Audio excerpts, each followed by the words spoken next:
Here we are, it's quarterfinal 2 of the Euro Champions Trophy. Argentina against Australia, rematch from the Hockey World Cup semi-final that was played over the summer, won by the Australians. This is what has happened already today. Massive result in the first quarterfinal with Pakistan defeating Netherlands 4-2 in quite an exciting match. Still a couple of great games to come, but before that, it's going to be the Albi Celeste up against the Kookaburras. Both teams with a lot to play for in this particular fixture. Australia, of course, 5 times retainers, or rather holders, of this Champions Trophy title, and the team which has won it on the maximum number of occasions. 13 gold medal finishes, 10 silver medals, and 4 bronzes in this competition. 27 finishes in the podium. Comparatively, Argentina have only had that one third-place finish, which was in Rotterdam in 2008. Jeremy Hayward has been one of their top scorers with 2 goals. Chris Cirello has also been firing them in, but Argentina have shown a lot of spine in their last couple of games, including their previous victory, which was their biggest ever in the history of the Champions Trophy, when they defeated, and shocked rather, Germany 3-0 in comprehensive fashion. Massive matchup to come up. First of all, we'll stand by for the national anthems of the two teams, beginning with Argentina.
What a fabulous occasion, what a fabulous format that all teams will still be playing quarterfinals. And as Pakistan showed, it's all that matters on the day, and both these teams will hope to have the bragging rights at the end of 60 minutes and the shootout if necessary. Argentina, we talked earlier about their third place finish in 2008. Well, they have 7 players in their starting 11 from 6 years ago. Juan Vivaldi in goal, Juan Hiladi, who's one of the defenders, Facundo Caglioni, Matias Paredes, Lucas Villa, Juan Lopez and Matias Reyes. So lots and lots of experience.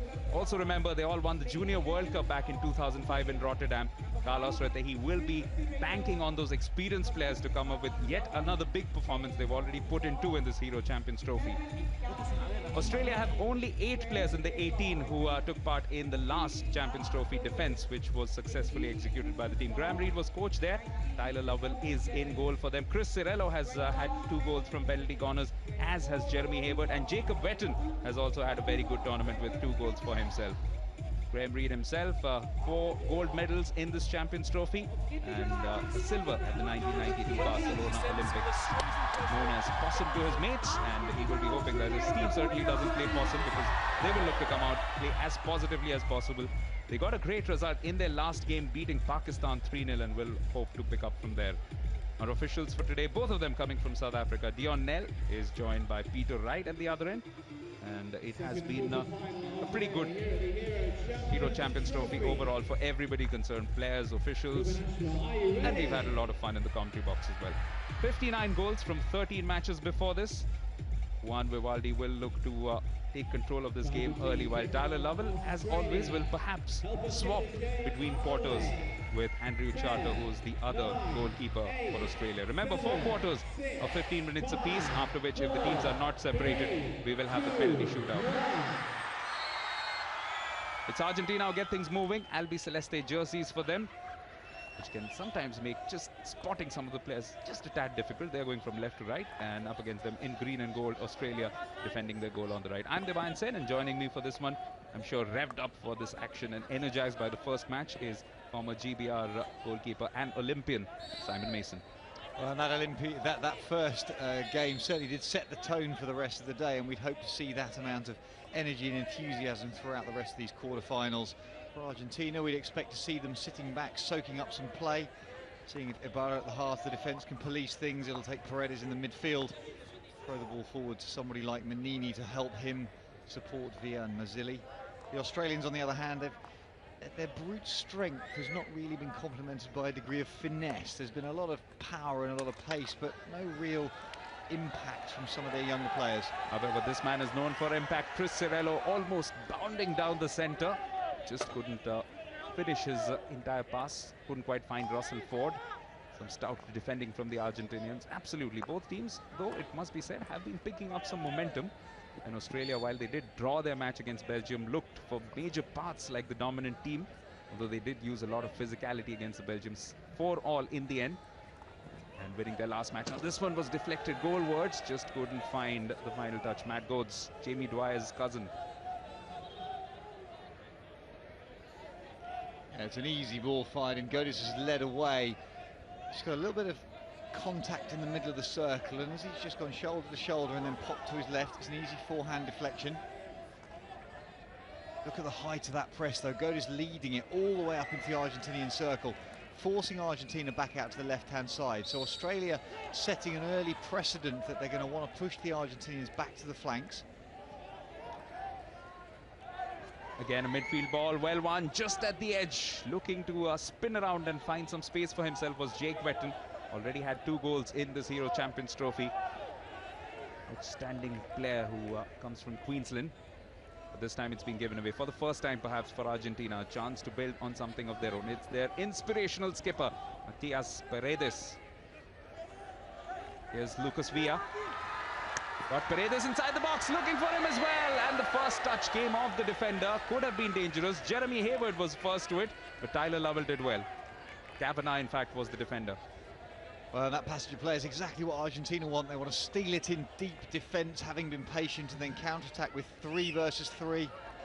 This is Dan Beale just down the right. He loves running down those flanks, has electric pace about himself. So a good pace already set in this game, with both teams looking to attack. Ball into the circle, flashed in by Villa. There is the touch, as you say, but Paredes had gone to ground. If he'd been on his feet, I think he could have got a penalty corner, but he's gone low to try and get the tip in front of Lovell in the Australian goal. This is a form of scoring that they used so effectively in their last 2 games. It must be mentioned, they were 2-1 down against India. So effectively in this Hero Champions Trophy, their last 6 goals have been scored without a reply from both India as well as Germany. That tells you that they have been picking up some quite useful momentum, looking to emulate and perhaps go better than what they managed in Rotterdam 6 years ago. Missed out in 2012. Had to be content with a semi-final finish in the Champions Challenge in 2011. But apart from that, Argentinian hockey, a lot of these players, we have seen them before. We have seen and heard a lot about them right from the junior stages with that Junior World Cup triumph in 2005. It must help, no doubt, Mace. We'll just talk about that after this move, to have a core of players who have played together for such a long time from age group competitions. Yeah, in all programs, what you're looking for is players who do go through all the training together as a unit. It builds understanding, not necessarily as an 11, but certainly as the small 2s and 3s through midfield, playing out of defence. Well, this time it's Australia on the attack. Lots and lots of space for Glenn Simpson to work with. But a crucial intervention coming in from that big defender, Pedro Ibarra. What a massive influence on this team. Oh, looking for a tip in, and it's the first goal as well. Beautiful touch from Simon Orchard. And in spite of a big effort from Juan Vivaldi, just couldn't control it. And Australia have the lead inside the first 5 minutes. 50th goal for Simon Orchard in international hockey. What a time to get it. Great touch in front of Vivaldi. Simon Orchard leads across the goalkeeper. He gets his right leg on it and then tries to play it. It would have been an amazing second phase save. It's a super touch. It's not behind the back. Orchard's actually jumped out the way to play the ball off his toes. Australia delighted with that early lead taken.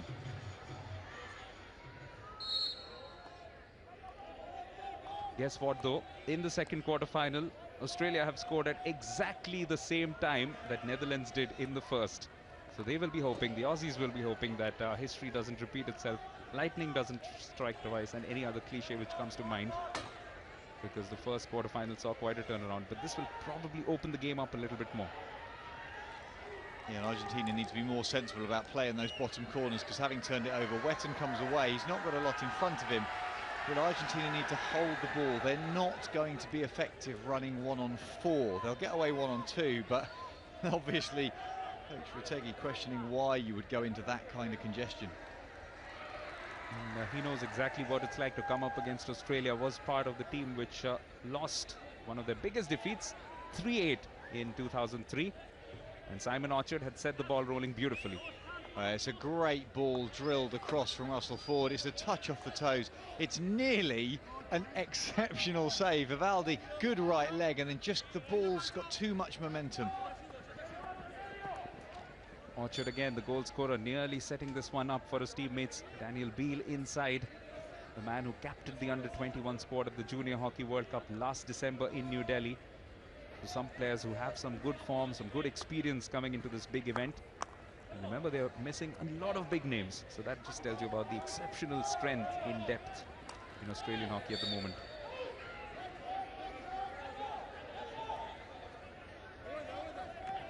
Down the right, Lucas Rossi, who himself is playing his 150th match in an Argentine jersey. So day for landmarks. Simon Orchard marking his 50th goal in the green and gold.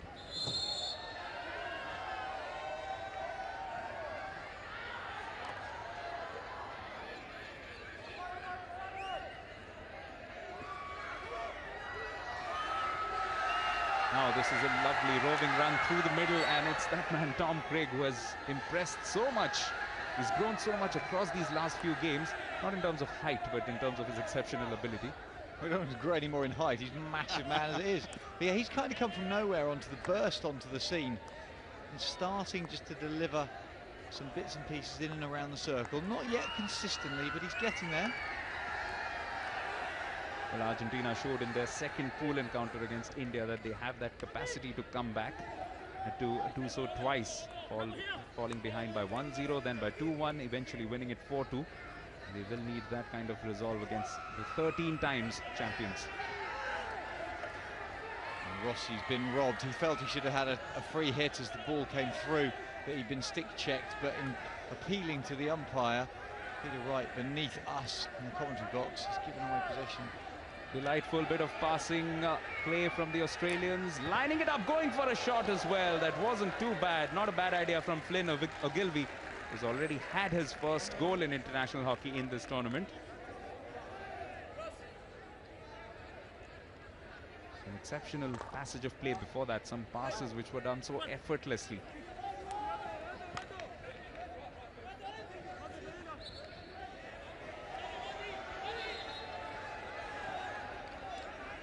So as we see the chances created in the circle, in the end it's brilliant. Ogilvie just going to his back foot and squeeze shotting. I think Vivaldi did need to get a glove. That's just sneaking inside that right hand post. And once again, who was the man who set it up? Tom Craig. Big figure, but drives himself through so effortlessly. Makes it look simple, and I dare say the defense seems to be a little bit scared about him, just backing off a little, not quite wanting to do anything rash inside their own defensive third. In midfield once again, Budgeon down the right. Beale almost keeping it back in play, but Australia evidently enjoying themselves in these first 10 minutes or so of this game. A really difficult pickup from Beale because he's rolling away towards the baseline, so he's going left to right and curving towards the baseline. So even if he was to get good contact on the trap on the reverse, the ball's still going to be rolling away from him and off the pitch. Lucas Villa got a goal against India and has been such a massive influence on this team. 28 years of age, playing his 152nd game. Oh, that is a great attempt and almost a tap-in. Looking for a repeat here. Facundo Caglioni, will he get some support? It's a penalty corner. Good spell of pressure from Argentina. Will Australia here go for the referral? Well, I think it initially looked like there was a foot there, and Australia aren't sure, but they're going for a referral. In real time, it did look like there was a foot as it's pulled back in front of the goalkeeper. You can just check the foot in here for me, please. I'll look for the foot. I want to look for a foot. Thank you. There were two of you there. Okay. So he got it drilled in yet again. Argentina looking for that, but there is no marking, absolutely no marking on Caglioni. He's got the ball, he pulls it back there. Well, actually, I think that's the goalkeeper's knee. That's Tyler Lovell as he turns here. Nothing wrong with any of that. That's just two players contesting the ball. There. That's Tyler Lovell's foot. I think that just misses the defender's toes. It's the toe of that black kicker that looks to Peter Wright as if it's an Australian foot. Retegui, oh, he's got to be careful with that. There's a code of conduct that applies to coaches, and that certainly won't be seen kindly. Was accidental, however. Yes, well, they've got to break it open, but not like that. Will this open up an opportunity here for Payat? No goals as yet in this Hero Champions Trophy, but an outstanding converter of penalty corners. The question, of course, is whether there is a PC here on offer. Well, my suggestion with what we've seen is that that's the goalkeeper's kicker, therefore it should be overturned and go the other way, and Australia would keep their referral. But we'll hear now whether the view of the video umpire is conclusive enough to change the decision. Peter, I have a decision for you. Yeah, thank you. There was no foot by the Argentinian player, therefore you stick with your decision. There was, sorry? So you stick with your decision. And I'm not getting... There was a foot, you say? There was a foot. No, sir, I can't hear you. There was a foot, you saying? No foot, Philip. No foot. No foot, sir. Okay, my decision was a corner. All right, so we start with the bully then. Okay, is that right? Bully. Bully. Yeah, that's absolutely correct outcome. A little bit of confusion on some of the chat, but we saw very clearly that it was coming off the goalkeeper's kicker. It looked in real time so close to the toe of the Australian defence. Made it very difficult for them, but correct outcome. Referral upheld. Those two green dots stay.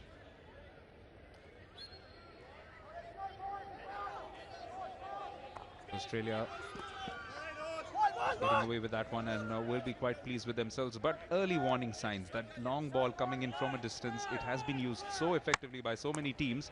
Yet again, that was the intent, but just couldn't find Matias Paredes, who also had Caglioni for support. And swift counter-attack here being attempted by the Aussies. It's Tom Craig, it's beautiful skills, lining it up on his reverse, missing, but again showing his explosive ability. Well, that's two skills from both ends of the spectrum. Great there to come through. Now he gets his feet round and tries to hit and then misses it completely because he slips away from contact. But look on the far post. Commitment to support from Godes. And immediately now, an attempt from Argentina. It's Matias Rey, who has almost found his way across. Oh, could have gone anywhere. Tyler Lovell, as he comes out of his goal, Superman-esque to try and clear that. I think it was a big left-hand deflector in the end that he's palmed the ball away.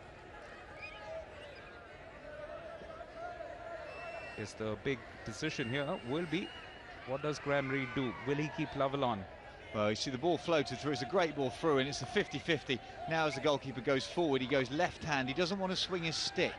The reason for that is that if there's any sort of stick contact, obviously you're looking at giving away penalty corners and penalty strokes. So by going with those big foam pads, there's less, first and foremost, less impact noise. And the umpire quite often can go and get a guide from that noise. Again, this is Godes who's moving himself into a good position. It's Tom Craig who picks it up, looking to slip it through. Has he found a foot? No. Says Dion Nell, and that's why this is Lucas Villa. Quickly looking to get things moving. Argentina are in a hurry to try and get this equalizer inside the first quarter. That will help their cause no end. Oh, that's a poor giveaway. Can Argentina make the most of this? And that's clever play, bringing the ball out of contact. There was 4 or 5 Australian defenders on the other side of the pitch. These are the angles that Argentina want to deliver into the circle. They know the deflection chances that they're looking to create. Yes, and exceptional passers of the ball. Some of these guys, especially down the right. Juan Lopez, who eventually fed Caglioni. The shot was well deflected away by Tim Deven. Still with Argentine possession. Waiting inside the box. Lucas Villa. Lopez. Picks this one quickly, goes on to the corner. But still will only win a sideline ball. Remember, they have Gonzalo Peña as an outstanding executioner, one should say, of penalty corners. As we said, Tyler Lovell under goal has had a fantastic first quarter every time he's been called upon. Going by form, he would be changed, but if you were Graham Reid, would you consider perhaps keeping him on for another quarter? No, I think you stick with what you've done, and they've had a policy of keeping the goalkeepers involved. Obviously, neither of us know whether that was just through the pool stages for Graham Reid to pick his first choice goalkeeper. I'd suggest that if he doesn't change Tyler Lovell, he'll keep him on for the entire game. You either go through the same rotation or you change your tactic completely. I don't see the point going from quarterly changes to half and half changes. That doesn't make sense to me. Lovell, a lot less experienced, the man from Western Australia. About the same age as Andrew Charter, but only 34 caps to 81 for Charter. Nevertheless, both have had a pretty good tournament, one would suggest. The only game that they were really tested, first two. England pumping in 3 goals and Belgium also getting 4.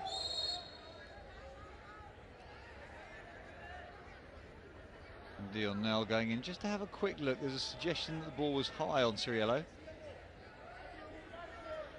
Certainly wasn't happy with it. It might have just caught him between the toe of his shoe and the bottom of his shin guard. And if it's driven into that spot, it's very painful on the front of the tendon that runs down the front of the ankle. Got a couple of imaginative nicknames. He's called the Italian Stallion, and he's also been given the nickname the Big Dog by Rick Charlesworth. Says he doesn't like it too much, but he has adopted that as his Twitter name. Really? He's certainly a big guy, whatever the case is, and that power, the upper body strength that he demonstrates, delivers the ball devastatingly quickly on penalty corners. That goes on to Eddie Ockenden, but the captain just unable to control the ball on the first count, but that might work out well to their advantage. Does win a free hit here. Australia would dearly love a second goal to drive home this advantage derived from that opener. So well scored by Simon Orchard. That goal is just inside. Tristan White drives it in, doesn't take a deflection. How cool did Vivaldi look in the middle of the circle? Just a little step over the top of the ball. Second phase, it touched in nicely. Good defence just to force the Australian player away. Good sweep tackle. Then it comes in. Vivaldi steps over. No problem. Walk in the park. This is, of course, Bhubaneswar. We are in central Bhubaneswar in a place which is called Noyapalli.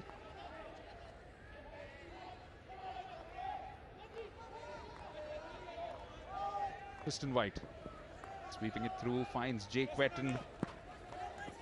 Betten also growing in confidence with each match that he plays. A bigger role, bigger impact as Australia make their way through first the pool stages and now the knockouts. This time has he found a foot? Yes, he has. This will be another vital, just the last few seconds of this first quarter, which has decisively belonged to Australia.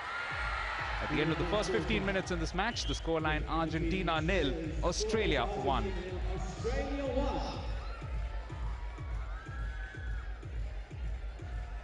Very smart, decisive goal from Simon Orchard, but it's only the first 15 minutes out of the way. Hot and humid conditions. The temperature's gone up to about 30 degrees C. It's not too much of sun out there, but the humidity level quite high at 47%. And that has made things just a little uncomfortable for both teams, although they will be used to both heat as well as humidity, especially compared to some of the European teams that are in action right through this Hero Champions Trophy. Second quarter-final, the first one going Pakistan's way. If you've just joined our telecast, winning 4-2 against the Netherlands.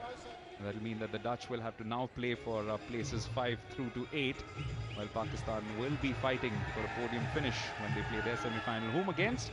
That will be found out after Belgium play India in the last of today's quarterfinals at about 7:30 local time.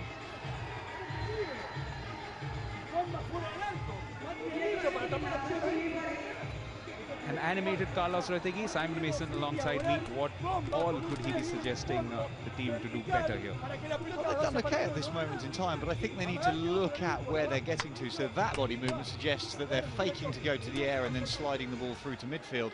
Then they can get down the sides and deliver those devastating crosses. Or having done that fake, you can then cut under your arm, eliminate and drive one-on-one with players such as Manini, Mazzilli, Villa looking to use their skills. We were surmising about a possible goalkeeping change, and that is indeed happening. Andrew Charter from the Australian capital territory of Canberra is going to take his place to the right of where we are sitting, and Juan Vivaldi, cool as cucumber, but he has had that one goal conceded though, and almost pulled off what would have been the save of the Hero Champions Trophy. It's Argentina now get things moving in the second quarter, trailing by 1-0 against Australia, the 13 times champions. Captain Matias Paredes. Lopez can't quite keep it in play, but a sideline ball for the Argentinians. The lone South American representation, having won the Champions Challenge 2 years ago, which was played in Quilmes at home. Final resulting in a 5-0 victory against the South Koreans. Now this is a beautiful run. Oh! And it's been converted into a goal as well. Quite the perfect start for Argentina. Carlos Retegi is on his feet, as indeed he might be.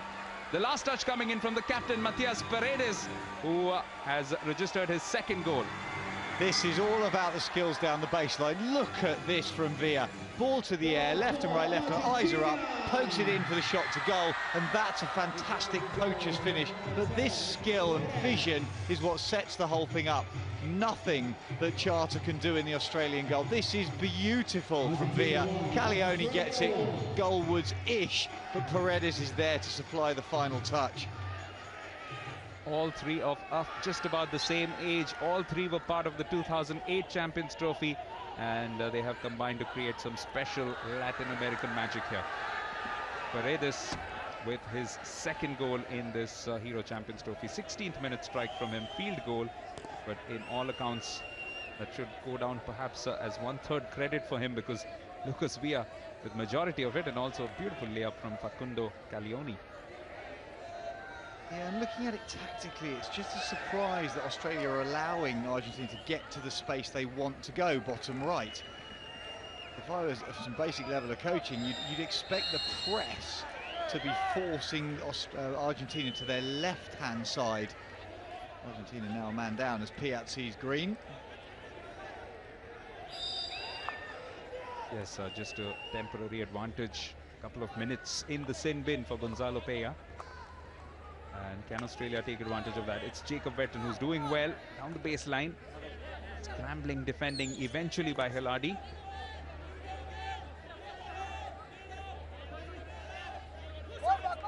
Paredes restoring the advantage, and now exactly the same scoreline as it was after full time in the Women's Champions Trophy between these two nations as well. Confirmation of Gonzalo Peña's green card. On that occasion, of course, the Argentinians on home soil going on to claim the crown by winning the tiebreaker, but What will happen here? Another knockout match. Well, look at the line of the press we've got mid-screen. Godis is keeping that ball to the left-hand side. Exactly what we talked about a moment ago. Not allowing the transfer. I do think that keeping Argentina out to their left is... The Australians are going to get more out of that because they want the Argentinians to go down their right. That's where they want to go in order to create scoring chances. This time some good commitment from Argentina, allowing them to reclaim the ball, which had fallen for White's possession just for a little bit. Now that they've got that goal, playing with a little bit more confidence, looking to build another attack down that right flank, which is, as Simon Mason has pointed out, turning out to be a bit of a Achilles heel for the Kookaburras. 1-1 at the Kalinga Stadium. 61st goal has been witnessed in just the 14th match in this Euro Champions Trophy. Some quality finishing on offer. Lucas Villa, the man responsible for setting up the goal. Again, driving through with some superb individual skills, but just carrying the ball, and that's why the free hit goes Australia's way.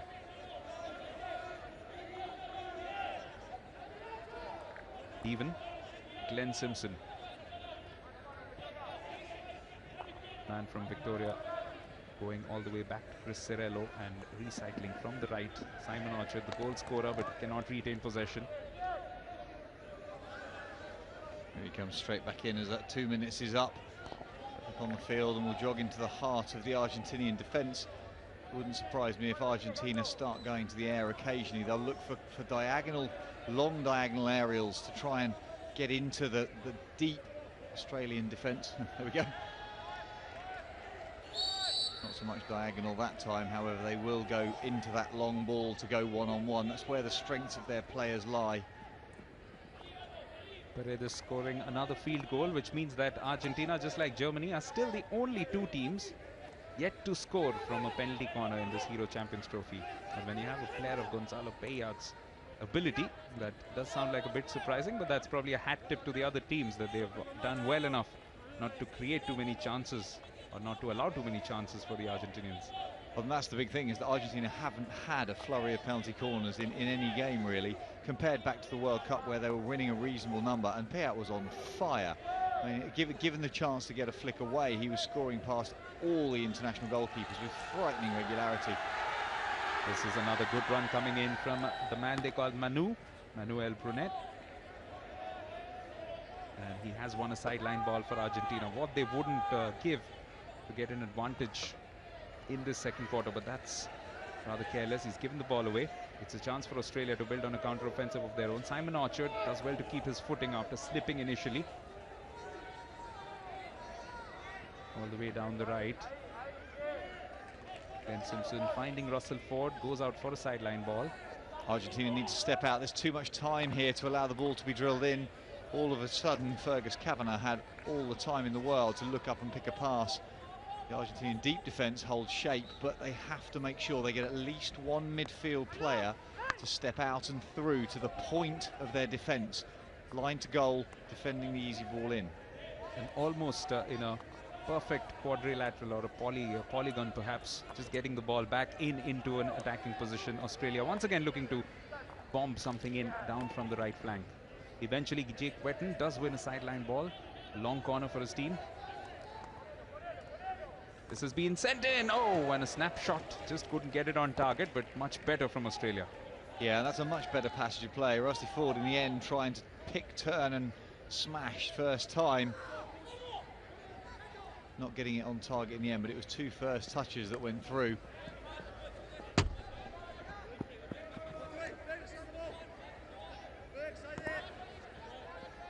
It's been a much more even second quarter. Argentina, of course, getting that goal back, which was vital from their point of view to get their confidence going. And every now and then they get down to the right flank, to that baseline, and slap those balls in with a lot of ferocity.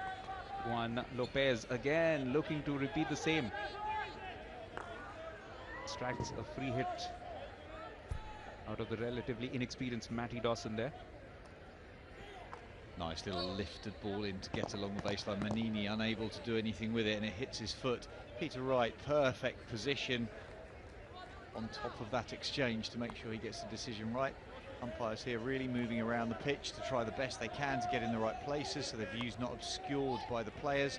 See them rotate around the play, not just standing behind it. Australia, as is their want, making sure that they keep a lot of player rotations going in these humid conditions more than anything else. Lots of hydration required, quick bursts of speed from their players. Not too many of them will spend a lot of time together on the pitch. Fergus Kavanagh getting some support from the right. But have they retained possession? Yes, they have. Coming off a foot. So a free hit for Australia. Will be looking to restore that advantage if they can as soon as possible. The sooner the better. Matt Dawson.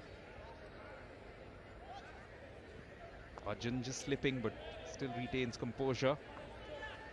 Simon Orchard. Now Simon Orchard being forced back out of that central midfield position, and that's where I think Australia have got to find a little bit more outcomes, the sort of areas where players such as Tristan White dwell in that centre-half position. They need to make sure that they get something through the middle of the pitch.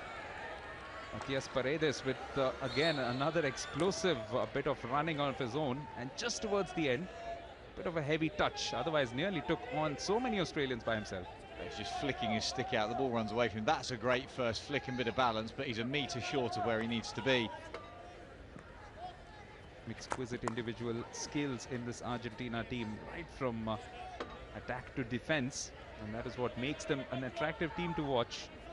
But Carlos Retehi will want the result more than the attractiveness today. Yeah, you have to feel that he won't care in the least how good this looks. What he wants is an outcome, so he'll happily play again to his strengths. He's not going to try and do anything different. The only thing I'd suggest he would have talked about in his team talk is intensity. Australia almost getting into a great goal scoring position, but as things stand, it's Argentina who come away with it. No suspensions at the moment, so it's 10v10 in terms of outfield players. Menini loses out on possession. Menini needs to be a little careful there as well as Australia come forward. And it's Tom Craig using his physicality to good effect, holding off the challenge from the defender, wins a penalty corner for his team. Gonzalo Peña isn't happy. Will they go for a referral here? Well, they've been penalised for multiple stick tackles. It's not the fact the player's gone to the ground, that's fine because the ball hasn't hit his body. There is an interpretation from Dion Nell that there isn't stick tackles. Now, are they asking for TV? No, they're not. There's nothing wrong. Piat misses it there. He then goes to ground. There's shoulder to shoulder, two players contesting each other. That there on the way back through is what touches Tom Craig's stick in the first instance. This was getting overpowered completely, and that's why I also stuck his hand out. Just got a little bit of Craig's jersey in the process. Never a good idea. Now there's a couple of fantastic finishers in this lineup. Jeremy Hayward has already had 2 goals in the last game. Can he add to that? Bit of a fake. It's Hayward who goes for it, but the first runner gets closest and eventually wins a possession for his team. Well, that was a failed routine completely. Some uncertainty. It looked like the stopper in the end had got forgotten completely what his job was. Coach Graham Reid would be livid with that. That's the most basic of errors, getting the call wrong at the top of the D. The player trapping it should have just received that into his stick and then bunted it back across the pitch for the slip flick. It has been a magnificent 2014 for Jeremy Hayward, just 21 years of age, but was the best junior player at the Hockey World Cup over the summer. Where Australia once again retained the crown that they had won in 2010. In fact, barring the Olympics, you could say every major crown that can be up for grabs, and also barring, of course, the World League. They have had everything in their kitty at the moment. Beautiful deflection, well picked up too by Orchard. Got a couple of options inside the box. Craig is waiting, but Vivaldi's first to it. It is a penalty corner nevertheless, coming off his stick and deemed as dangerous play.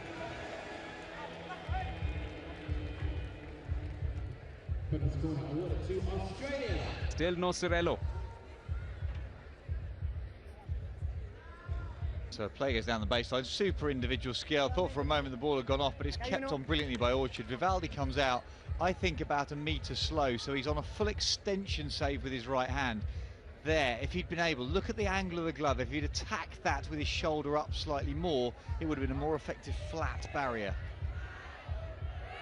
Well, they don't have Cirello in the middle, but they do have Jeremy Hayward just to the right of picture. He's got some support as well. Who will go for it? It is, oh, it's another mistake. But Dawson will send it back. Going for a shot. Just wide from Jeremy Hayward. Yeah, so they've got a missed trap at the end of the edge of the circle. This is the second phase play. Standing away there. Look at the stick come round across the body. Comes out to top, takes a kick in the middle, another kick just in front of the trap, or it comes over the top edge. Then there's the recycle play. But what Hayward did was try to hit it too hard. Instead of just stroking it and using his natural timing, he stepped away and his right hand's driven through really aggressively, and it pulls it past the left-hand post. This is a long ball and almost coming up to Brunet. Tell you what, Simon, we have seen a few balls bobble during these penalty corners, but why we are calling this Hero Champions Trophy the best of the best? Teams are able to recover and still go for goal. We have seen a few goals also result from missed traps. That just tells you about the exceptional ability of these teams. Well, in essence, if you have somebody backing up the stop at the edge of the circle, if you manage to keep possession, you've actually got 7 on 4. Because you've got deep defenders standing there in static positions with protective equipment on, so the vision won't be quite as good as it otherwise would be. The peripheral vision is impaired slightly, so you can often recycle it as long as you're composed, and that was the issue over Hayward. Actually, there wasn't the composure. Because one of Hayward's goals came off a similar routine in the previous match where they beat Pakistan 3-0. They seemed to miss the first shot, but then picked it up and went for the second one after an initial save from the Pakistani runners. Pakistan, of course, already in the semi-finals of this Hero Champions Trophy. This one to determine who goes on to face the winner of England versus Germany, which will be today's third quarter-final. Back for possession with the Australians. Chris Cirello on the pitch now. Budgeon. Devon. Oh, again, so simply done. Just losing out in possession. Godes. He has got a great run going in and a crucial intervention coming in from the experienced Khiladi. Khiladi with a great tackle across Godes. As soon as he got into that position, he needed to get the ball back across his feet, even though he was one-handed. As Khiladi's stick comes out on the forehand tackle, as soon as you see that as an attacker, in principle what you're looking to do is then one-handed, left to right, pull the ball back across the body and look to manufacture the obstruction in the corner. 31 Argentinian, we haven't seen anything off as yet. I doubt he's come on, but we will see surely at some stage. Agustin Mazzilli, man who's quite a magician up front. But Argentina haven't had too many occasions to rove up front, but this is turning out to be delightful, but it'll just be clipped in its wings.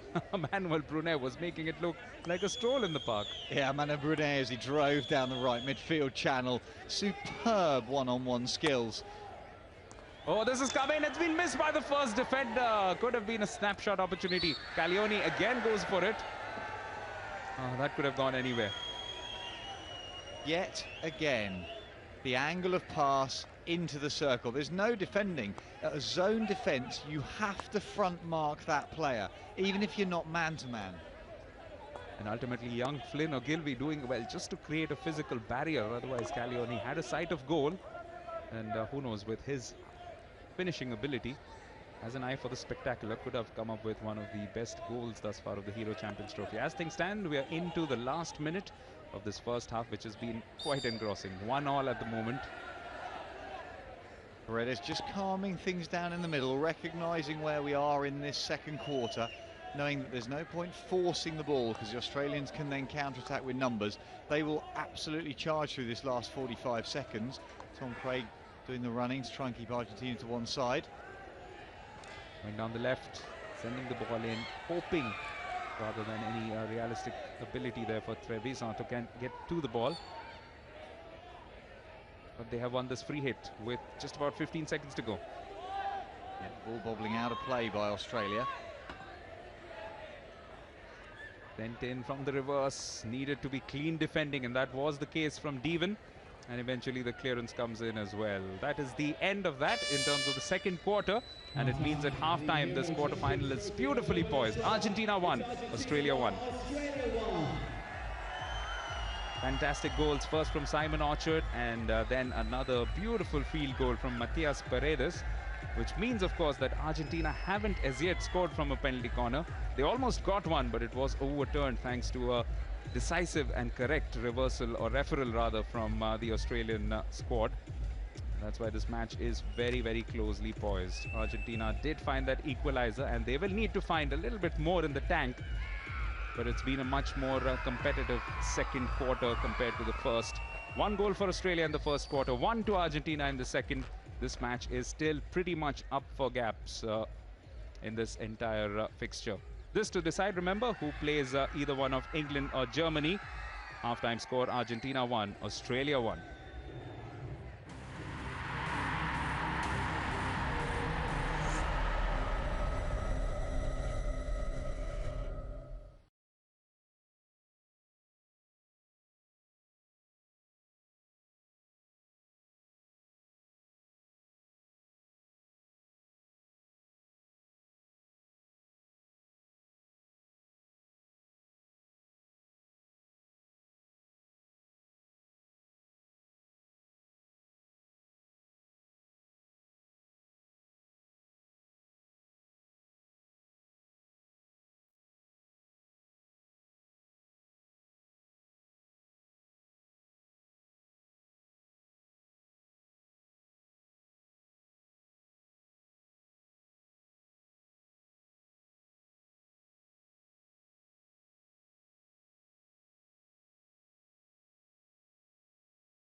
Much like the first quarterfinal of the day, this game is also tantalizingly poised at halftime. Argentina have equalized through Matias Paredes, and that has cancelled out Simon Orchard's opener in the 5th minute for Australia.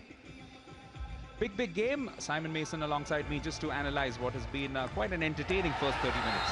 It has indeed, and it was started in the 5th minute with a great touch goal off the toes in past Vivaldi.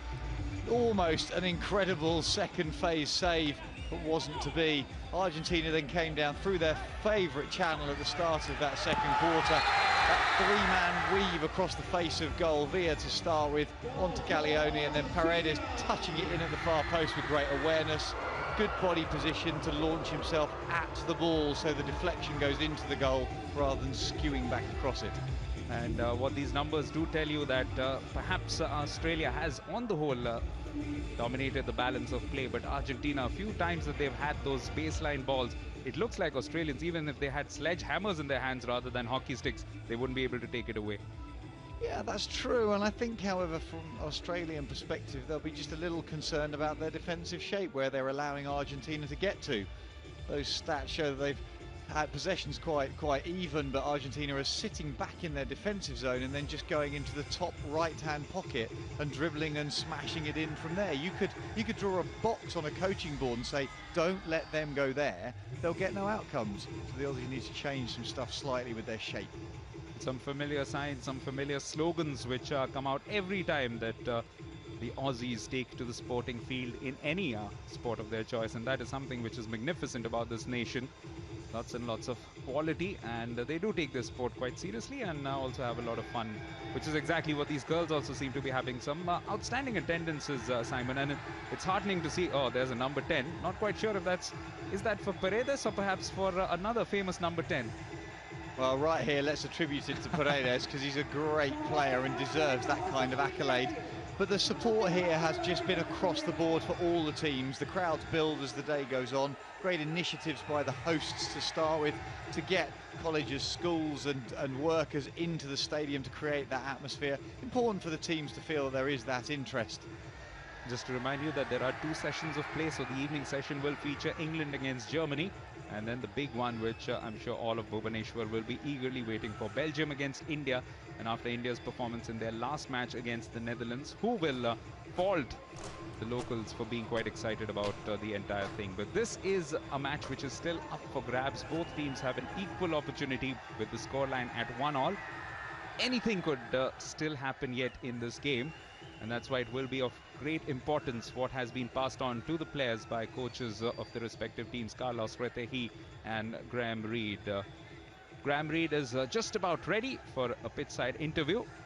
It's over to Michael Absalom. Graham, can we first of all get your assessment of that first half? A pacey start to go 1 ahead, but then some sloppy defending at the start of the second quarter. Look, you know, I thought we started really well. We had that intensity that we were chasing. Some really good work up front. We got some results from it, and then we just lacked that little bit of touch at the back there and let them back in the game, which of course changes it. And so then you're playing a changed game, and so we just got to get back that control, and that's what we talked about. What changes or advice have you given the team in that halftime talk? I mean, the big thing for us is that it's a war of attrition, this game. You know, they always are against these guys. They're tough. You know, they'll keep fighting. So it's a war of attrition. But we need to stay composed, and we also need to stay connected on the field and communicate. All the best in the second half. Thanks. Graham Reid himself a winner of 4 gold medals at the Champions Trophy as player, and also oversaw the team when they won gold at the Melbourne Champions Trophy 2 years ago. Just pretty much summing up what Simon Mason has been saying all this while as well. Keep composure and know the fact that Argentina will fight right down to the last minute of the 60. 1-1 at the moment, thanks to that man on screen right in the center, Matias Paredes, with a fine opportunistic strike, but it was created first from the run from Lucas Villa, and then a useful little helping hand, or helping stick one should say, of Facundo Gaglione. This has been happening on a couple of occasions today, but I'm sure once the communications are sorted, we will be right back with this second half, which promises a lot of fun. Simon Mason, former GBR goalkeeper, alongside me. And Simon, it has been a terrific start. The first 90 minutes have been as good as any in terms of the knockouts in this Euro Champions Trophy. Yeah, and it's no surprise to Bayern, because the teams that are here are, to quote your hashtag, best of the best. And some of the teams who started poorly have grown into it, the likes of Pakistan and India and Argentina. They didn't look great in their first pool outing. I have to say I did worry for them, but they have grown and they've started to play to their strengths and are really delivering in key areas. Australia pushing us back in the second quarter, both teams swapping in, so the green and gold of Australia will be visible from left to right, but early on here could be an opportunity for the Argentinians, going from right to left, and it was a bustling run. Just thought that Matthias Rey overran that last ball. He just didn't get the touch that he needed, did he? It was in front of him to start with, but then as he accelerated, his feet overran the ball. He didn't get the touch from his stick he needed. Just closed down his space. Terrific intensity though. The last quarter-final, which featured an upset result in many ways, Pakistan winning 4-2. So in they go. There's a lovely little touch to go over the top from Matthias Rey. Didn't get the second touch that he needed to get the ball out in front of him. Yes, Pakistan were 2-1 up at half-time, but they allowed Netherlands a whiff of an opportunity, got them back into the game thanks to an equalizer.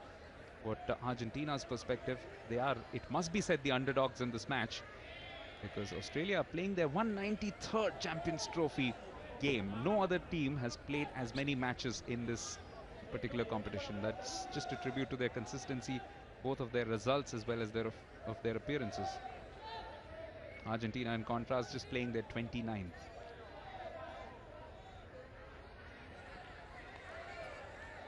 The long ball, which was alluded to by Retegi between the two quarters in the first half, almost unlocking the Australian defence. But here they come. Simpson looking for the run of Craig, or Goads rather. He had a couple of players for support, but just couldn't get across to it. And that communication, so as Goads has turned around, he's looked up and he's given the thumbs up, suggesting that the ball is being played to the right place. These players will know what the coach wants them to deliver. And if they're in slightly wrong positions, they'll acknowledge that the ball is correct, even though they haven't received it. So it encourages the teammate to keep giving that pass, not to think they've got to do something different. Good play by Caglioni, the way that he took on three midfielders and eventually won a free hit. And Paredes was again looking for the overhead ball for Lucas Villa. But first to it were the Australian defenders. Now yet again, just Simpson not quite able to trap that one. Was in a great position but couldn't finish off the job. And it is a difficult trap as the ball's played down. You're leading left to right and looking over your right shoulder to try and receive on your reverse. But there's more missed traps in that situation than I think a lot of the coaches here would be happy with. Seems like there's a basic level of skill that's just missing a few percent. Simpson once again initiating this attack and getting some support, first from White. Now this is Okenden. He's got Goads inside the box, but just couldn't make the most of it. And now looking to pull away with the ball.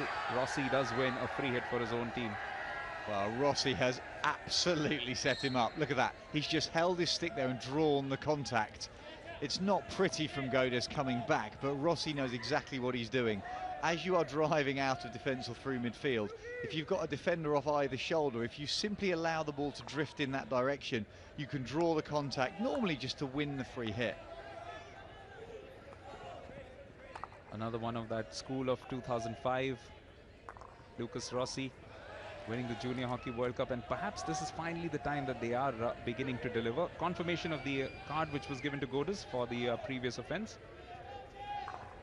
We see how it's driven. So as Rossi steps forward there's nothing wrong with that. And as he comes through, he knows, look, there's a little glance, he knows where Goads is. He just checks to his right-hand side, draws the contact.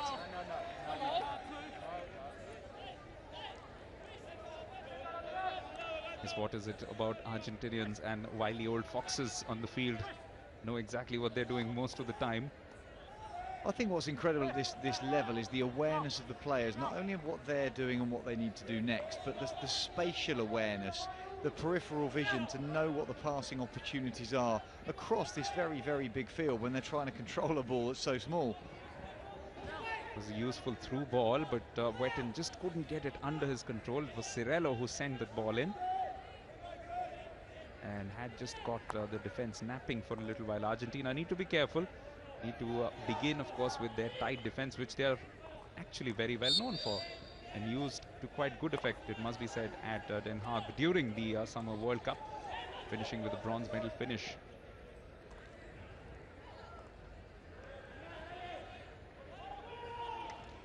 Also met in the semi-finals of that, where Australia ran out quite comfortable winners, 5-1. Now this one has been slipped through. It's a chance and Argentina get their second.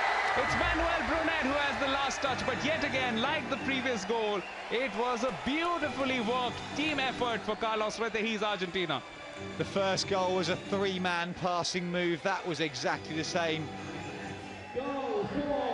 It is a delightful under-the-arm pass. This spin and dump from Paredes is fantastic. Eyes up, in it goes. The easiest of finishers.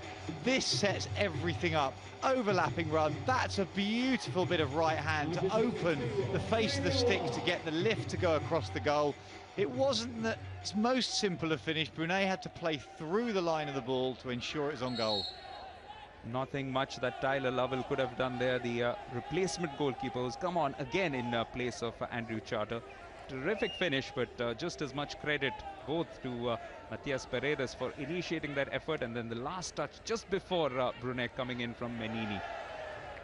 There's a big hit on the 25. Two players going for the ball, the 50-50. Daniel Beal getting a crack in the hip or in the midriff, I think, as the two players came together. Both players going for that. There's a reach in there from Rossi. He sees the contacts coming and just braces himself for the impact. Because Beal jumps into it slightly and crunches up. I think it's a hip impact. Might have got a dead leg out of it. Tells you about the intensity both in this game as well as in this quarter, where Argentina have just gone ahead thanks to their second goal. Terrific team effort. This is a great ball. We were just talking about vision. That touch there is delightful. It had to have a lift to get over the top of the goalkeeper. Brilliant awareness to create that from Lopez, and in doing so sets up Brunet with the easiest tap-in finish. Not sure what that's about, but he enjoyed it anyway.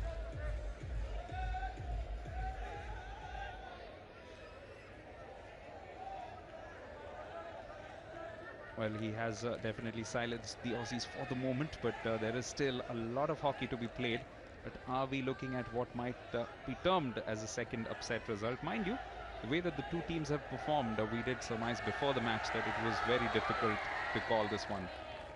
It was because of momentum, because Australia has just been misfiring slightly, and Argentina have been growing throughout the tournament, and they've just got the skills. And once again, as we saw from Pakistan earlier, you play to your strengths, you sit back, but what's brilliant is the understanding between these experienced Argentinian players.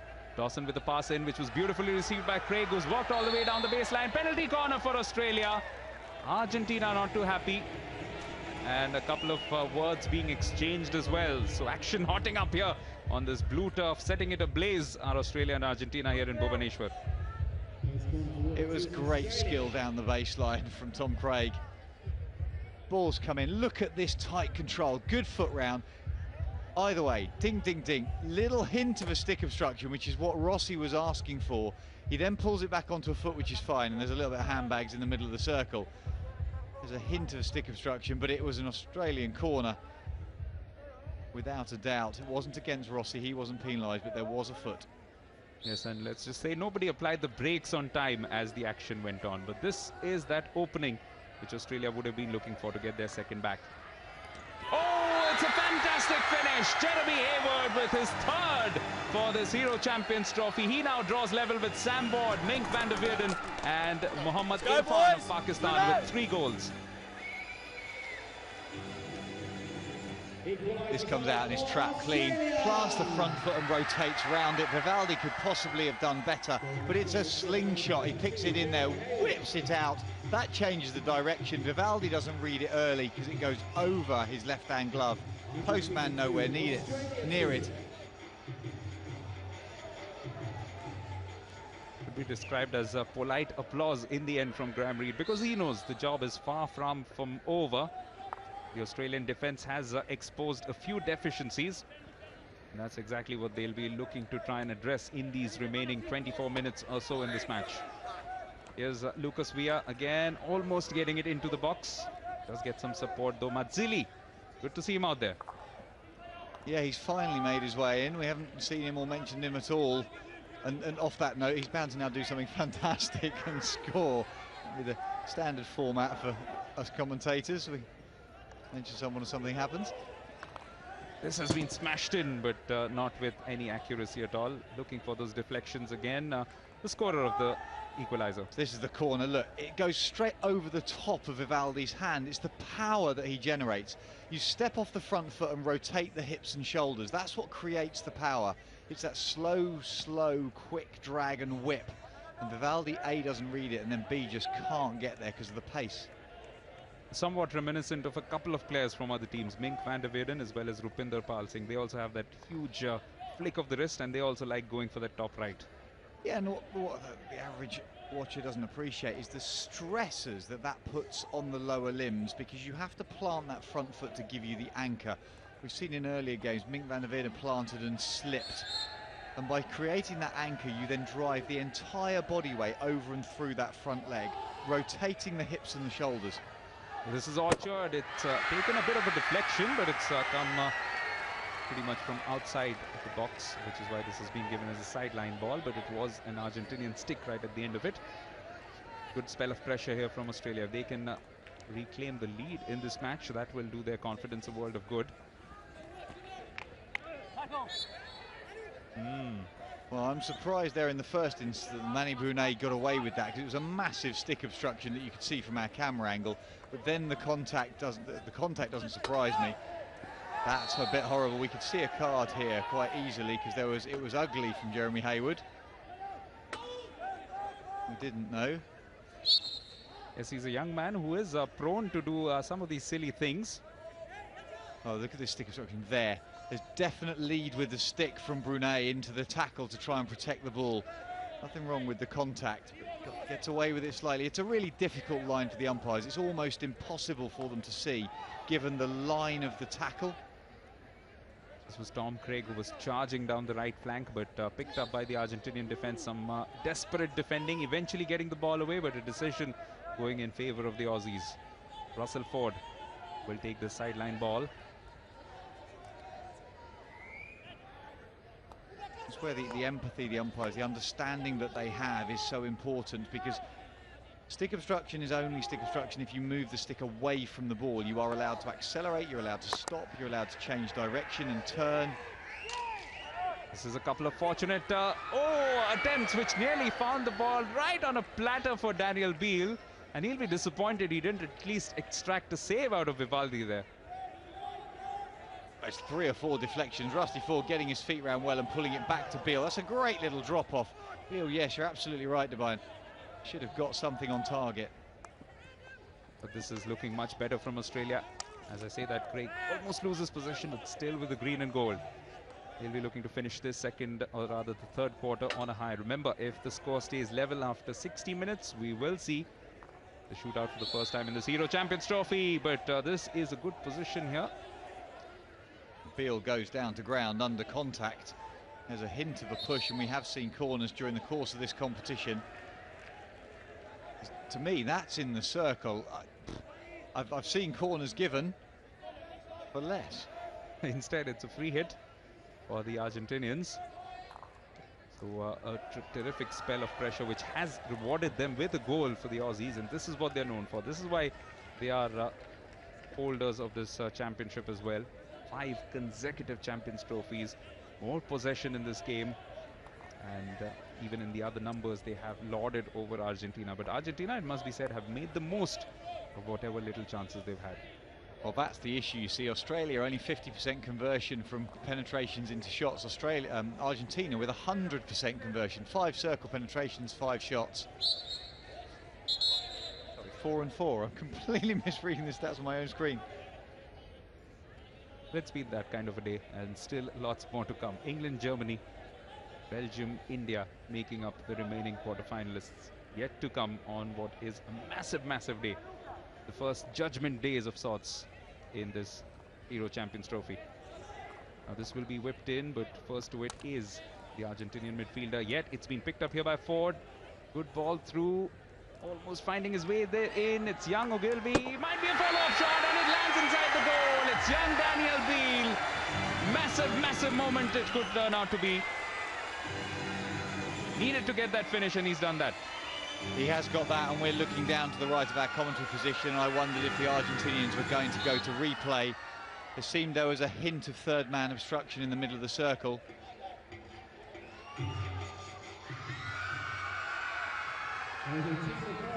For Argentina, can you tell me? Can you hear me first? I can hear you. Great. Argentina asking for an obstruction before the shot of goal, please. If you could look for that. I will have a look for an obstruction. Thank you. Okay, so it goes into the circle. It's ugly. Argentina get turned over. Russell Ford creates it in the first instance, and it just gets fired. And it's not pretty at any point, but it's brilliant skill from Ogilvy. Then it just goes through Vivaldi, but is there a hint of third man obstruction to create the space for the slap? Nothing wrong with this movement from Russell Ford. There's nothing there. Gets played in. Ogilvy dribbling beautifully, no issue. Is that an obstruction? I'd suggest not, is my first reaction, and that I don't think Simon Orchard will be penalised for it in any way. You're absolutely right, and Australia have their third. This is potentially a huge moment in this game. One always got the impression Australia had that firepower to get back into it, but now that they have the lead, that'll just stand them in even better stead in this match. Yeah, I think even though it was a bit of a grasping at straws from Argentina, they're right to go for it. If a player feels that there's a hint of obstruction in there, at this stage with only 1 quarter remaining, ideally you go into the 3-quarter break level, give yourself a chance to regroup, set yourself some objectives for that last 15, but Australia play passes like that. They very nearly got picked off by Villa. You need to be careful playing long ball that's not under contest. Argentina will need to look for those kind of reserves which they showed in both guts, gumption as well as skill in the match against India, where they were trailing on a couple of occasions, came back to win it 4-2, and that's pretty much the situation which stares them in the face right now. At least 1 goal back in, and they will be able to take this the second quarterfinal in this Euro Champions Trophy to a shootout. But before that, they'll need some tidy defending of their own, because Jake Wetton has worked his way in. Have they found a foot? Oh, a chance here for Wetton to notch up his third. Vivaldi doesn't do very well with his defense, and eventually it's been given as a penalty corner. Good umpiring, because he had initially spotted a ball to the foot but had played advantage. He did play advantage, and that's not a great bit of goalkeeping. It's a panicked attempt at a clearance. Vivaldi had to come forwards. We see it goes in. It's not ugly. It's not pretty down the baseline. It's Wetton who just keeps driving. Vivaldi managed to get that swing, is what gives away the corner, basically. He could have gone left hand. If he'd gone left hand, he could have played that through. In the end, it's a simple corner for Argentina, because that's hit the body as it's gone towards goal of Brunet. Well, the big dog is back in action. Chris Cirello, his massive frame, somebody who's already had a couple of hat-tricks in major finals this year. It is Chris Cirello, but the first runner coming down. It's been given as yet another penalty corner. Lucas Rossi not very pleased, and he's showing it. Yeah, Rossi fuming because he feels that he's run straight down the line of this. It's a straight line run. Look, he's run straight down the line of that. He does pick it on his stick and then he kicks it. It's a brilliant bit of umpiring to see that first thing. It's an upright stick in front of the shin guards, down onto the toe of his shoe. He probably didn't even feel that contact. They've got both batteries set up, and Budgeon is there as well. Oakenden will probably make the stop. Cirello is in there, and there is Hayward just to his left. Will they work a variation? Indeed they do! Hayward goes for it and just squirts it wide. Oh, that was close. It's a simple routine. Out to top castle, slipped across. He didn't have a lot of space. There was pressure on him. Now that's gone inside Brunet on that right-hand post. As a postman in that situation, what you'd be looking to do is actually step to your right, so that anything that's going wide of your left hip is going wide. If you're inside it and you try to play at it, all of a sudden any touch, and it's going in your own net.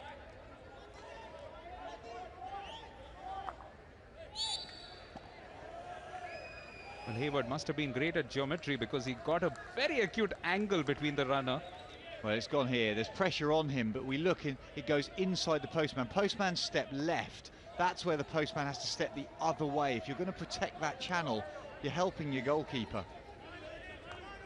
Is bisecting that angle between the postman and the goalkeeper and yet not finding a goal.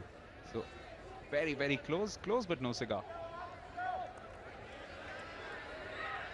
Coming down to the last minute and a half or so of this third quarter, Australia increasing the playing with a lot more fluidity in their movements, and Argentina just beginning to look a little ragged, especially in defense, which was not the case, it must be said, in the first half. They had their moments as well. They were leading 2-1 at one stage, but Australia have come fighting back like the champions that they are. Is that a foot inside the D? Nevertheless, it is Craig who's doing very well, and eventually a snapshot attempted by Wetton. And now here comes Brunet. The last few seconds, what will Argentina do here? Do they have enough gas left in the tank, as the Americans might say? Well, I think they're doing okay physically, but they're just getting punished for cheap turnovers. They're down in one of those side pockets and they're looking to drill it across. Now, interesting, Paredes taking the choice not to smash that into Hayward, who'd fallen on the floor. Yeah, that's good sportsmanship, even though you are at this stage of the game. They will try and get it into the circle, though. And Charter coming forwards, legs together, blocking it up and knocking it off. There's Menini trying a reverse, but still no luck for them, and eventually they do run out of time in this quarter.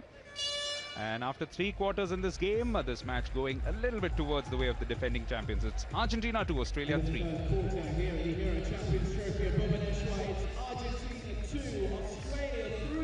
Australia have come fighting back in this quarter itself. Carlos Rete, he will perhaps not yet think about the fact that the opportunity somewhat was missed to get up and about in this game. But Australia, we always thought it would be coming. There would be a fight back coming. That's exactly what Graham Reid did allude to during his halftime interview, and that's what their team have done. But it must be said, some excellent individual skills from Argentina.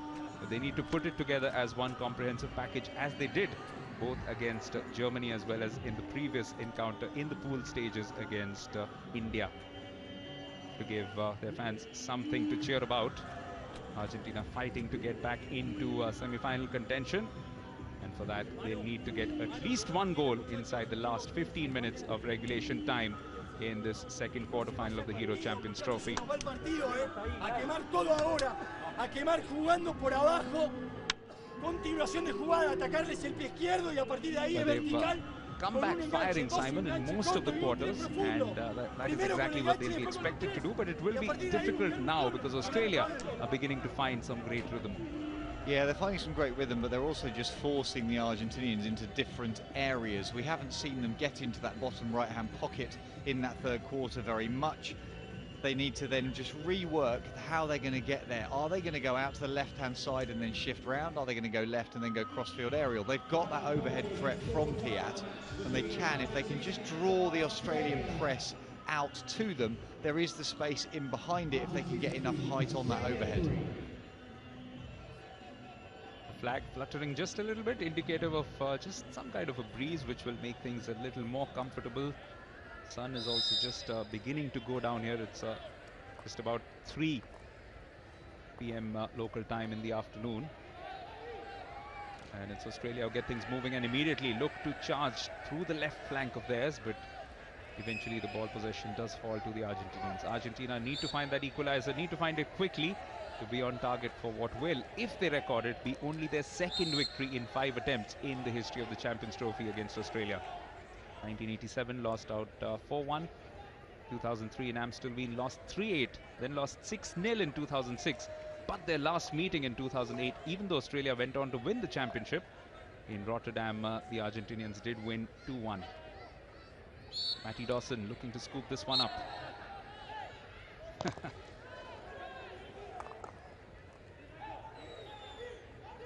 Matthias Ray. Good pick up in centre midfield. Needed to do that and get away from the congestion that there was. Australia winning the ball at the in that centre zone really isn't something you want to be turning over because they've got too much pace through the flanks.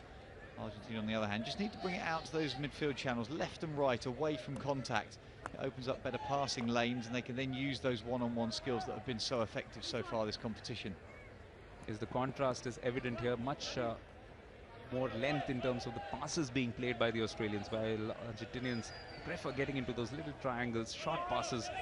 That's what Lucas Villa is looking to do down the left. Oh, sublime skill once again, controlling the ball beautifully, but has he just run himself into a corner? Well, he has just slightly, but was supported initially by Brunet as he went down the side. It was Brunet's support run that offered the passing opportunity, and Australia had to cover that because it was an inside ball. Once you get within 25-30 metres of the goal, you need to be able to cut towards goal. Just running to the corner flag is no good to anybody offensively. You need to be able to get the ball from outside the left foot to inside the right foot and drive in a straight line with the hips straight. Saw that steely look in Carlos Retequi's eyes, but mixed with that was a fair amount of anxiety, because he knows he's up against a top quality side, and that just makes getting back into it all the more difficult. Fergus Kavanagh picking up a green card, which won't help the Australian cause one bit.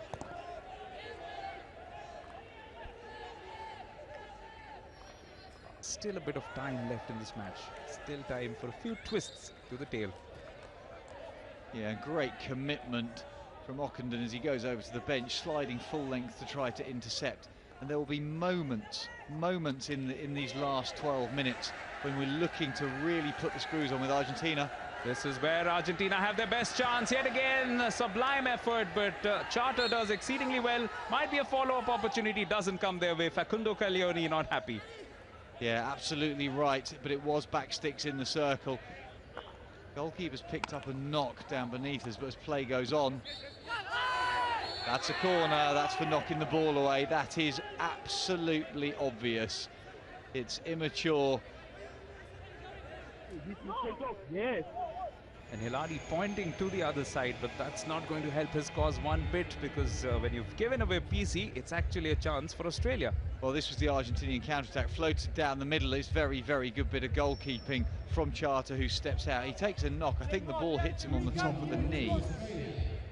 That's then potentially, that's the free hit for hitting the foot. Argentinian defender. The whistle goes now, then he knocks the ball away. I don't see how you can contest that at all. More out of frustration, one would imagine, but Argentina have got to pull themselves together, especially against this man. Cirello is setting up as one of the batteries for this.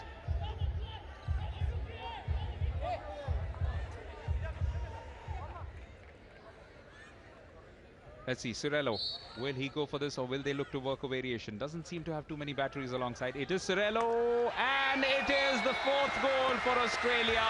It's also the 3rd goal for Chris Cirello, and this now means that he draws level with Sam Ward, Mink van der Buyden and Irfan as well, with yet another goal in this competition. Yeah, Chris Cirello making it look absolutely easy. Out the top, the stop changes, and he just slides it off his wrist. Takes a touch off the #1 runner. Didn't see that in real time, but it's the faintest of deflections. It completely does the postman, who's changed to his left foot. Stick goes it down, but it's too slow. There's the touch to change the angle.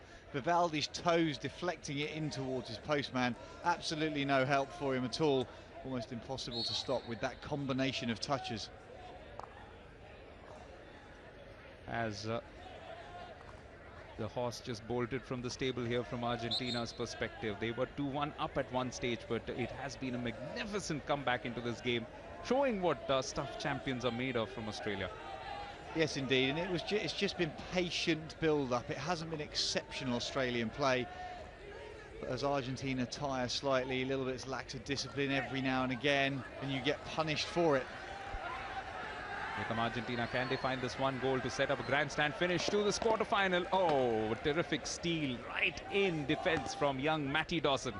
Yes, indeed. And Veer, I thought for a minute he was on his reverse. He was going to pull the trigger, as he did so often in the World Cup, and fire one of his high backhand shots towards the roof of the net.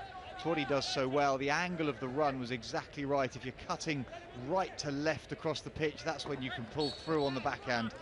But he wasn't given the space, and Matty Dawson was able to just get the touch in and knock the ball away. What a fantastic opportunity for young Matty Dawson, just 20 years of age, and in his first major competition. And he has, it must be said, come up with a very fair performance for Australia, who have been improving with each game and will be dangerous contenders in the semi-final, whoever they come up against. Should they make it, of course. There's still a little over 10 minutes to go. And as this first day of quarterfinals has shown, you can take nothing for granted in this Hero Champions Trophy. Fergus Kavanagh with a little deflection across the baseline just to get the ball away from danger. I'm sure that's gone 5 yards. In a hurried rush to try and get that ball going, the Argentinians have actually given possession away. And Australia now with that 2-goal cushion will feel a lot better and will want to keep as much possession as possible. That's a great ball through from Orchard. Slapped in. What a save! Terrific, terrific work from Vivaldi to deny what was almost definitely going to be Russell Ford's 73rd international goal. Well, textbook skills, execution in terms of the cross was flat and hard, the angles were perfect. The first ball across the pitch was sublime in terms of the awareness and vision from Australia.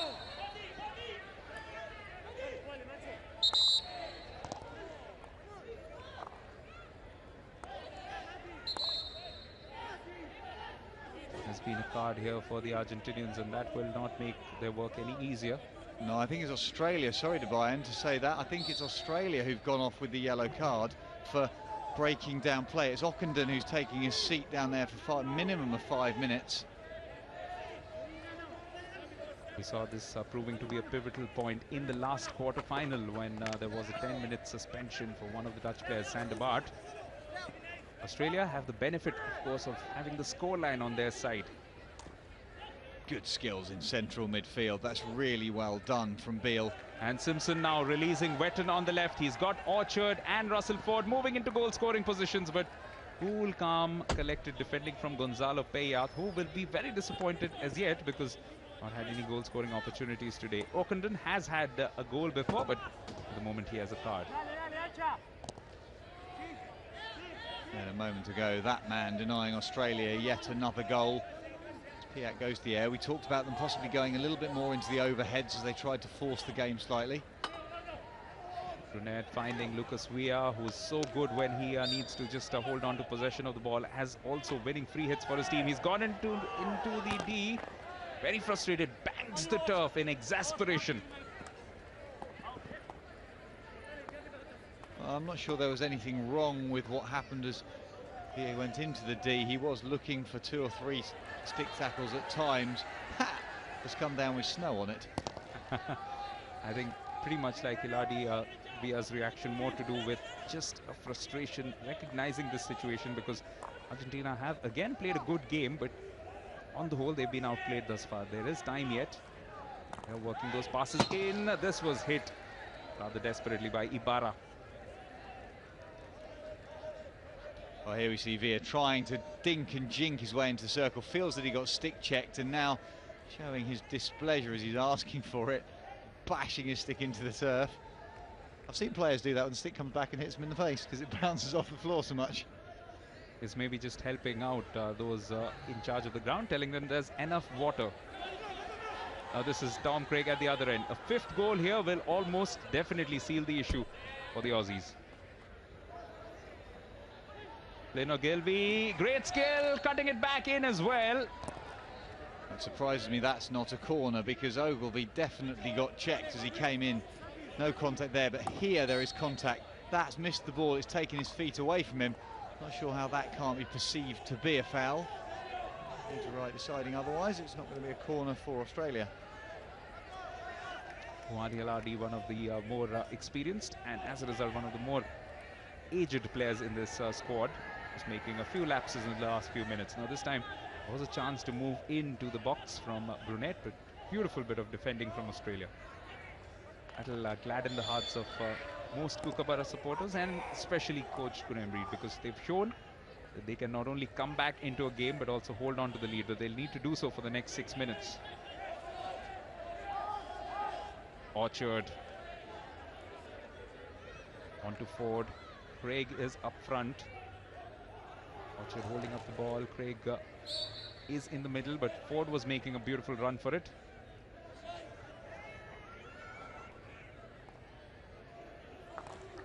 Back with Rusty Ford, smashing it in.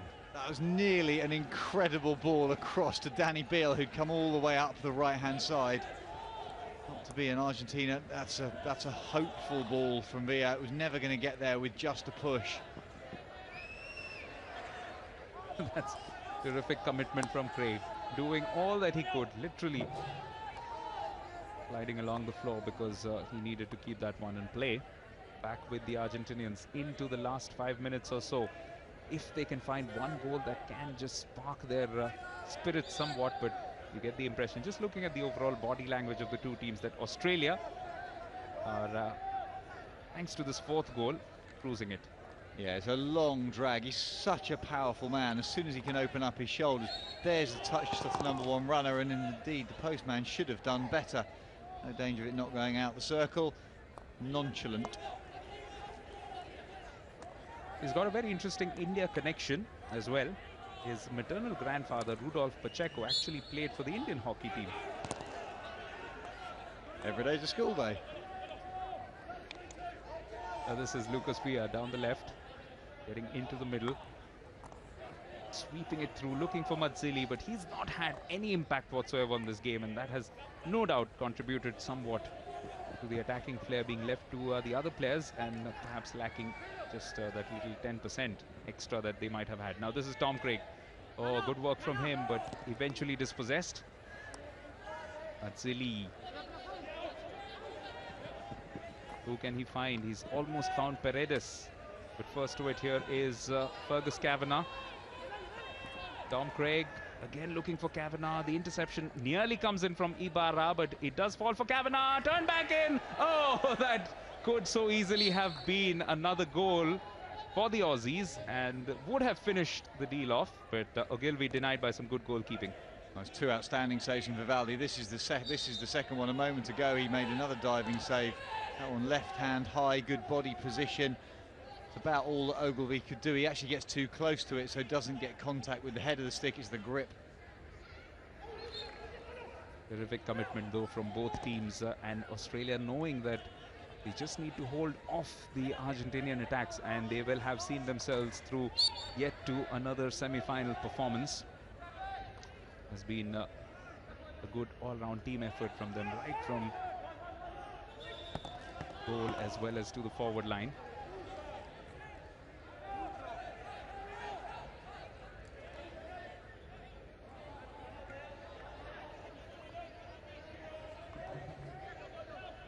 Pirello.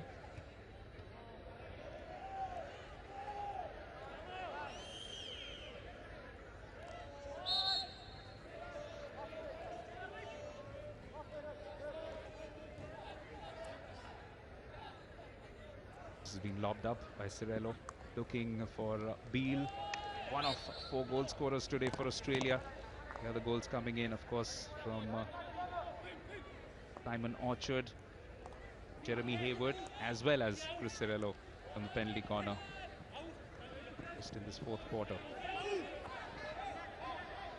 Bit of a mid-pitch collision and some handbags off the ball. In the meantime, Australia moving forward. I wonder if the umpires will be keen to have a look at that. In fact, Matthias Ray still not pleased about the little bit of contact, waving his hands about. Would perhaps be better off going in and helping out in defence. Yeah, you would have thought so. At this stage in the game, it all just gets a little bit ugly. The game is beyond the Argentinians, you would think, with only 100 seconds left to play.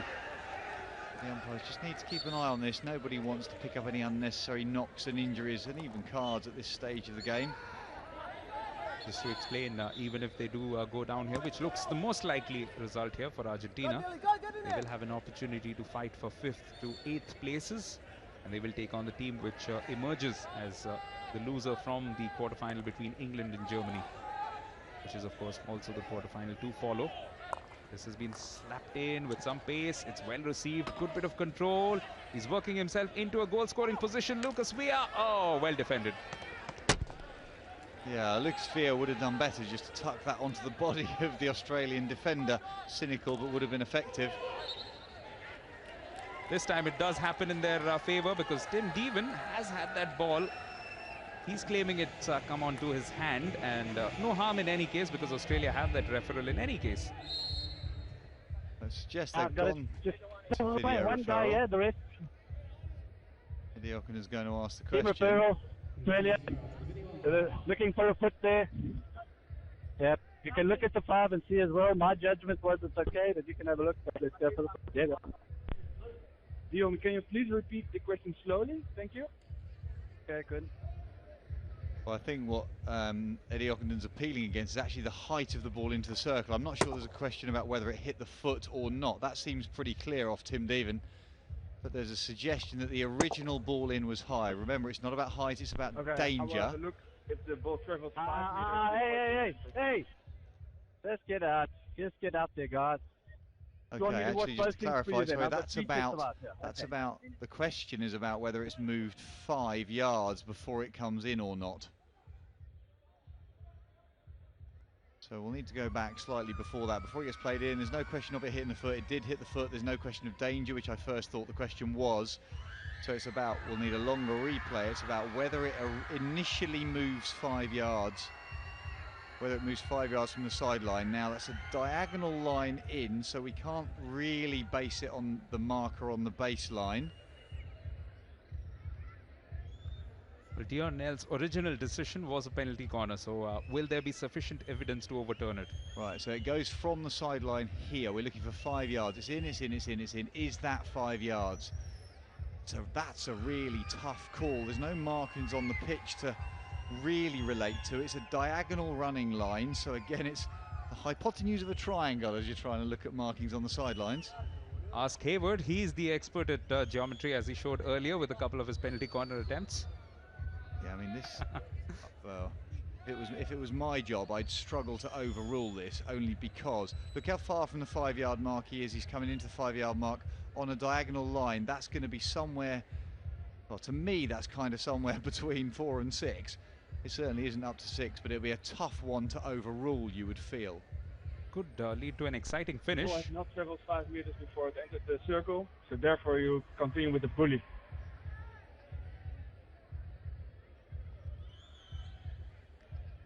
Argentina, have they lost that opportunity to make this an exciting finish? And there is no touch with the defender on that as well. Excuse me? Okay, so the opinion is it hasn't. By the defender. It's not about the defender. The question was for 5. It's not gone 5 yards. Look again, 1 moment, please. Yeah, please, make cut. Something, please. Now they want to look at whether it hit the foot, which at first evidence it did seem like it was the case. Okay, so I think, however, the video umpire, my understanding is the video umpire is allowed to look at the whole passage of play. So we think it does hit a foot, but before it goes into the circle, it hasn't moved 5. Therefore, there is an infringement within the 25 that affects an outcome. So as my understanding, I'm quite happy for any of the social media channels for people to tell us that we're wrong, or I'm wrong, is that because during the passage of that play there is a foul, the corner isn't given. Stick to your decision if you're happy with that. Yeah, okay, I'm going to stay with that then. Thank you. We're going with the corner, guys. Corner. So, at 4-2, with just about 51 seconds on the clock, Argentina have an opportunity to make this a very, very exciting finish. What's also happening parallelly for Carlos Retehi is Juan Vivaldi is coming off, and he's going to bring on one player with goalkeeping privileges, but that will all follow after this penalty corner is taken. Gonzalo Payat hasn't had a goal yet.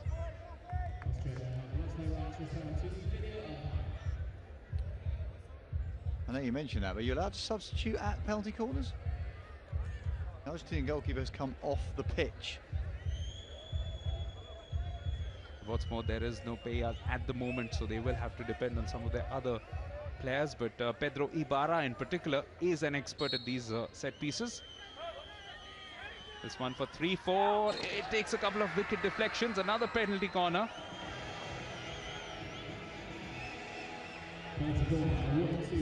It's out to the top and it's fired in. It takes that off the left foot of the first runner. That's going to be painful. It's around the houses, as you call it, out to the right-hand side and then pulled back to the left from an offensive perspective. Tough as nails, young Jeremy Hayward showing absolutely no signs of discomfort. Just quickly trots back to his defensive position. Ibarra again, this time Saved it on has the been well line. saved. Ciriello picks it off his toes. Terrific team performance here from the Australians, giving it everything right in the dying seconds. Can Argentina rather find a consolation goal of their own? Now, there is no goalkeeper for Argentina. Only a man with goalkeeping privileges, that being Gonzalo Peña. So he would be allowed to play it with his body in his own circle. If the Australians get that far, they're not going to. Absolutely not. This is turning out to be a good result here. Australia win this match eventually. They have fought back magnificently well in the second quarter final. Final scoreline here at Bhubaneswar. Argentina 2, Australia 4. Great resolve, great determination, stuff which champion teams are made of, and no team knows as much about winning, especially in this format of the Hero Champions Trophy, as the Aussies, and they've shown that great sportsman spirit between the two coaches as well. Graham Reed's team having to fight back and scrap against Carlos Reteji's Argentina, who were up 2-1 till the 36th minute, and Australia getting that equalizer inside a minute, which made a difference. Jeremy Hayward's equalizer just brought things back on track, and from then on it looked like there was only one likely winner, and that has turned out to be the Kookaburras. So the Kookaburras once again back in semi-final contention. Final scoreline, Argentina 2, Australia 4. Exactly the identical scoreline from the previous match, Mace, but this time perhaps one would suggest the slightly more expected result. It was slightly more expected, but the Australians hadn't been firing on all cylinders, and the Argentinians have been stepping forward, but they were just a bit quiet. Menini, there was no real support into Villa. We didn't see Mazzilli at all. So Ibarra and Paredes just had that little bit too much to do. Australia just fired a little bit better in their small pattern play, and then the corners came to the fore. This is what transpired in the second half. Early on, Argentina with that goal, which just sparked things alive. Did indeed. It was a beautiful pass and then laid across. And the man Menini, we said, didn't do very much, gave the ball there, but suddenly it was then Hayward at the other end on the corners, opening his body and slingshotting past Vivaldi, who had no chance because of the pace. You've then got some great individual skill, the ball eventually popping out and Beale slapping it between Vivaldi's feet. It went to video replay, but there was nothing in there that could be classified as an obstruction. The goalkeeper unsighted for Australia to take the lead. What we would have noticed on that last goal was just a little slack defending. This one again, a top finish from Ciriello. Yeah, and he gets a tiny touch off the number one runner to change the lines, which means that Brune doesn't see it cleanly, but probably should have done better nonetheless. Needed to stick flat on the deck to pick it up off Ciriello. The numbers will be in favour of Australia, and that's not surprising at all, considering how the game eventually panned out. But Argentina deserve a lot of credit for their conversion rate. 2 goals out of 4 shots, 8 circle penetrations to 14, and no conversions from penalty corners yet for Argentina. So they remain the only team other than Germany who haven't scored by that route. A little bit more indiscipline from Australia in terms of cards, but turn out to be the winners.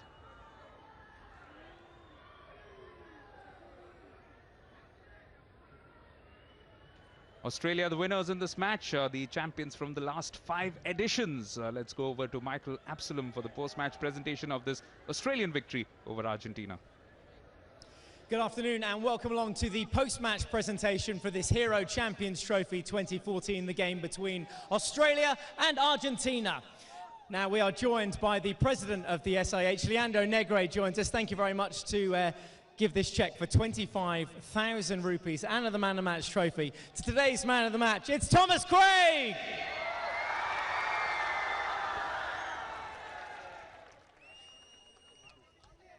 Congratulations, Thomas. Well done. Let's get your reaction, first of all, to being in the semi-finals. Pretty ecstatic, really. This is my first tournament, and to come away with a win in a quarterfinal. Bit of a shaky start, but I think the tournament, you only need to win 3 games, so here's hoping. Looked like a physical contest out there, particularly in the second half. Yeah, it was. Well, I think tempers boiled over maybe a little bit towards the end, but I think quarterfinal, Champions Trophy, you got to expect it. So it was good to get the win, and onwards and upwards, I think. Good semi-final lineup potentially as well with either England or Germany. What are your thoughts ahead of that? Should be a good encounter, I think. Both teams playing some pretty good hockey, and we're going to be around watching and pretty eager to see who we're going to face up, so yeah. Obviously lost to England earlier on in the tournament. You can put that behind you going forward. I think so. Well, finals hockey is completely different, as we saw with that. So, yeah, I guess just look forward to it and put in a good performance. Keep going, keep the momentum up. Let's hear it one more time from man of the match. The young teenager from New South Wales, originally from New Zealand, of course, and playing a good, confident game alongside his teammates. Great pictures if you're a Kookaburra supporter, and it must be said, Simon Mason, picking up momentum as the matches go on, winning this all-important knockout game. Yeah, and sometimes you just have to win ugly, and I think there's a lot of stuff in there that the Australians could still work on. There's another 2 or 3 gears that they would find to get to where their sort of real, true world class sits. So that whilst they've won that, they've won it well, and there's some more to come from them, and they'll be looking with half an eye onto their future opponents. Vivaldi just shakes his head because he tried his best, but it didn't quite work out. 2-4, 2-4. And going by that pattern, if that gets converted into the next 2 games as well, then we'll get Germany and India in the semi-finals. But England versus Germany will be the next game. That's at 5:15 p.m. local time. You can subtract 5:30 from that to get the GMT to work out where you need to watch it or how you need to watch it at what time in your region. And at 7:30 p.m., that is 2 p.m. in GMT, it's going to be Belgium against India. 2 very, very attractive encounters, Simon. Yeah, and there'll be lots of fans around the world looking forward to those, none more so than as the crowd build towards that Indian game at the end, when we'll see yet another sellout crowd. The stadium will be bouncing to see India take on that quarter-final. And of course, England has also played some very good hockey, which is why the evening session should see a greater turnout in terms of fans coming in to watch the English as well. So it's just about 1 hour 45 minutes away from now in local time. Do join us for the 3rd quarter-final, which will be between England and Germany. For the moment, it's goodbye.